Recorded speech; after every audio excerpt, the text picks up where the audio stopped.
क्या अकबर ने 30,000 आम नागरिकों के कत्लेआम का आदेश दिया था, हाँ या ना? अभी पता चलेगा। कौन सा राजा है जो किसी की टेरिटरी में जाता है और कहता है सर प्लीज मुझे अपनी टेरिटरी दे दीजिए? क्या हिंदू राजाओं ने किसी राजा की टेरिटरी में जाके उसकी टेरिटरी लेने के लिए लूटपाट नहीं मचाई? पहले ही बॉल में सिक्सर। शिवाजी मुझे याद आते हैं। शिवाजी कर्नाटका में जब जो चिक्का राजा वुडेयार थे, अगेन हिंदू राजा, उनके खिलाफ जब कर्नाटक में उन्होंने अटैक किया श्रीरंगपट्टनम में, तो वो बाकायदा उनके बाखर में लिखा है कि आसपास की सारी जगहों को उन्होंने लूट लिया।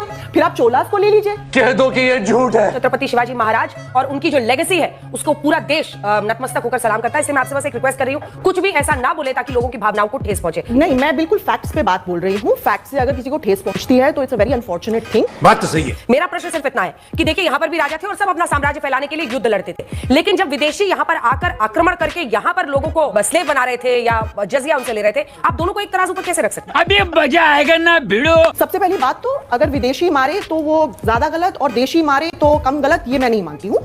गजब बेइज्जती है। आप और मैं बिल्कुल विदेशी है। आर्यंस जो हैं वो 1500 BCE में ईरान से यहाँ, तो पूरा का पूरा India he at this particular moment, अपना आप डीएनए चेक करा लीजिए। 2019 में 2 स्टडीज हुई थी, सेल में और साइंस जर्नल में, जाके पढ़िए। वहां कहते हैं कि अप टू 30% जो डीएनए है वो आर्यन ठीक है, डीएनए। ओम जी को दिखा। बस हवा निकल गई। तो आप ये स्वीकार कर रही हैं कि अकबर ने 30,000 लोगों को मारने का आदेश दिया था? मैं ये स्वीकार और कर काफिर रही की हूँ, बात की थी। मैं ये स्वीकार कर रही हूँ कि कोई ऐसा राजा नहीं है जिसने इंडियन हिस्ट्री में कत्लेआम ना। हिस्टोरियनों के फैक्ट से क्यों भाग रहे हैं? अकबर के 45 इयर्स के रेन में आपको बस एक इंसिडेंट मिला और एक इंसिडेंट के बेसिस पे आपने इसको पूरा डिस्कस कर दिया। मैं 15 इंसिडेंट ले आऊंगी चोलास के। अंजना जी दलाल दलाल।